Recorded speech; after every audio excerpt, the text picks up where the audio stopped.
তাহলে কি আমাদের নবী সাল্লাল্লাহু আলাইহি ওয়াসাল্লাম কি শুধু মাংস খেয়েছেন, তিনি কি শাকসবজি খাননি? জি, নবী করিম সাল্লাল্লাহু আলাইহি ওয়াসাল্লাম শাকসবজি অবশ্যই খেয়েছেন। এটা একটা প্রশ্ন আসতে পারে যে নবী সাল্লাল্লাহু আলাইহি ওয়াসাল্লাম কি খেয়েছেন? শাকসবজিও খেয়েছেন। একাধিক হাদিস আছে, যেমন বুখারীতে ৫,৪৩৩ নং হাদিস। আনাস রাদিয়াল্লাহু তাআলা উনি বলেন যে আন্না রাসূলুল্লাহ সাল্লাল্লাহু আলাইহি ওয়াসাল্লাম আহ, আন্না রাসূলুল্লাহ সাল্লাল্লাহু আলাইহি ওয়াসাল্লাম আতা মাওলান লাহু খাইয়াতান, একজন দাস, কৃতদাস, সে ছিল দর্জি, মানে কাপড় সিলাইতো। তার ঘরে আসলেন রসুল্লাহ মেহমান হিসেবে। তখন সে ফাউতিয়া বিদুব্বাইন, সে লাউ তরকারি নিয়ে আসছে। তো ফাজা আলাই ইয়াকুলু, রসুল্লাহ সাল্লাম ওই লাউগুলো উঠে উঠে খাওয়া খাওয়া শুরু করলেন। পাশ থেকে হযরত আনাস দেখলেন। হযরত আনাস রাদিয়াল্লাহু আনহু দেখে উনি তারপরে বর্ণনা করেন যে যে লাম আজাল উহিব্বুহু মুনযু রাআইতু রাসূলুল্লাহ সাল্লাল্লাহু আলাইহি ওয়াসাল্লাম ইয়াকুল, আমি যেই দিন থেকে রসুলের এই লাউ খাওয়া দেখছি, সেই দিন থেকে আমি এই লাউকে ভালোবাসি। সেই দিন থেকে আমি লাউকে ভালোবাসি, আজ পর্যন্ত ভালোবাসি। সুবহানাল্লাহ। এখানেও তো বোঝা গেছে রসুল্লাহ শাকসবজি জাতীয় জিনিস খাইছেন। এছাড়া আম্মাজান আয়েশার হাদিস আছে যে রসুল্লাহ তরমুজ খাওয়ার ব্যাপারে নিয়ে, এটা নিয়ে একটা খুব সুন্দর একটা বৈজ্ঞানিক ব্যাপার আছে। এখানে একটু নবী করিম সাল্লাল্লাহু আলাইহি ওয়াসাল্লাম তরমুজের ব্যাপারে যে হাদিসটা এসেছে, এই হাদিসটা আবু দাউদ শরীফের হাদিস, হাদিস নাম্বার ৩৮36 নং হাদিস। এখানে আম্মাজান আয়েশা বলতেছেন কারণ রাসূলুল্লাহ সাল্লাল্লাহু আলাইহি ওয়াসাল্লাম ইয়াকুল বিত্তিখা বিররুতাব, রসুল নাকি আপনার যেই তরমুজ আছে, তরমুজকে খেজুরের সাথে মিলে খাইতেন, খেজুরের সাথে মিলে খাইতেন। আর কি বলতেন? ওয়াকুলুন, এবং রসুল বলতেন যে নুকসিরু হাররা হাযা নুকসিরু হাররা হাযা বিবারদি হাযা ওয়া বারদা হাযা বিহাররি হাযা। এর অর্থ হলো রসুল এভাবে খাইতেন আর বলতেন যে আমি এই তরমুজের ঠান্ডারে ভাঙতেছি খেজুরের গরম দ্বারা, আর খেজুরের গরমকে ভাঙতেছি আমি তরমুজের ঠান্ডা দ্বারা।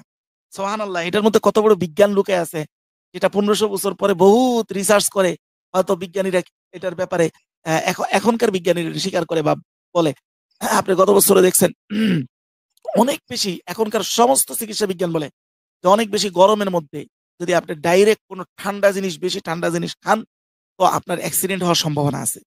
অ্যাক্সিডেন্ট হওয়ার সম্ভাবনা আছে। আমরা গত ১-২ বছর আমরা দেখেছি, খুব যখন গরম পড়ছে তখন হঠাৎ করে এরকম রিক্সা চালায় আইসা ঘর্মাক্ত অবস্থায় যখন ঠান্ডা পানি খাইছে, হিট স্ট্রোক করেছে, জায়গার মধ্যে মারা গেছে। এরকম ঘটনাও বাংলাদেশে ইতিমধ্যে আমরা দেখেছি, এই গত গরমেও দেখেছি। এছাড়াও এটাতে এই আপনার মেডিকেল বিজ্ঞান এখানে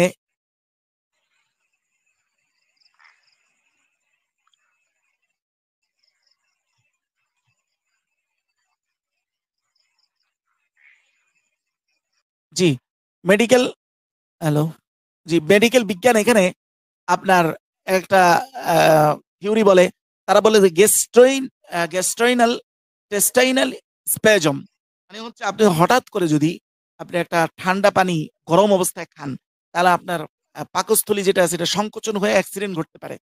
তো এই যে দেখেন এখনকার বিজ্ঞান কি বলে যে পুরোপুরি গরম জিনিসও শরীরের জন্য উপকার না, ডাইরেক্ট ঠান্ডা উপকার না, কুসুম, না ঠান্ডা না গরম। বুঝলেন? ওই কথাটাই, ওই বিজ্ঞানটাই আজকে থেকে ১৫০০ বছর আগে বলছেন যে আমি খেজুরের গরম দ্বারা কি করতেছি, ওইটা ঠান্ডাকে ভাঙতেছি, আর ওটা ঠান্ডা দ্বারা এর গরমকে ভাঙতেছি, তার মানে মাঝামাঝি। সুবহানাল্লাহ। এই বিজ্ঞান রসুলের এই হাদিসের মধ্যে ১৫০০ বছর আগেই লুকায়িত ছিল। আর আসলেই তরমুজ তো ঠান্ডা জিনিস, তরমুজের মধ্যে ৯২ ভাগই থাকে আপনার পানি। এরপরে আপনার আরো সিট্রুলিজ থাকে, তারপর আরো আপনার এটাকে বলা হয় আরেকটা কি জানি শব্দ আছে। তো এই যে এই উপাদানগুলো, এই উপাদানগুলো থাকার কারণে তরমুজ খুব ঠান্ডা একটা জাতীয় ফল হয়, বা আমাদের যে এই আপনার রক্তনালী আছে সেগুলোকে খুব হিমায়িত করে ফেলে বা ঠান্ডা করে ফেলে। অপরদিকে আপনি যদি দেখেন যে এই আপনার খেজুরের মধ্যে কি আছে, খেজুরের মধ্যে ন্যাচারাল সুগার আছে, তারপরে আপনার পটাশিয়াম আছে, তারপরে ভিটামিন বি 6 আছে। এই জিনিসগুলো আপনার শরীরের মেটাবলিজমকে বাড়ায়, মানে গরম, মেটাবলিজমের মাধ্যমে আপনার শরীর গরম করে ফেলে। তো এই যে জিনিসগুলো, এগুলো রসুল্লাহ ওয়াহির মাধ্যমে এই বিজ্ঞানগুলো আগে থেকেই জানতো। রসুল্লাহ অবশ্যই এখানে সবজি খেয়েছেন, সবজি খেয়েছেন, কিন্তু রসুল্লাহ আবার এই আপনার কি বলে মাংস, সেটাকেও পছন্দ করতেন। আশা করি আমি আপনার এই সংক্ষিপ্ত প্রশ্নের উত্তরটা দিতে পেরেছি।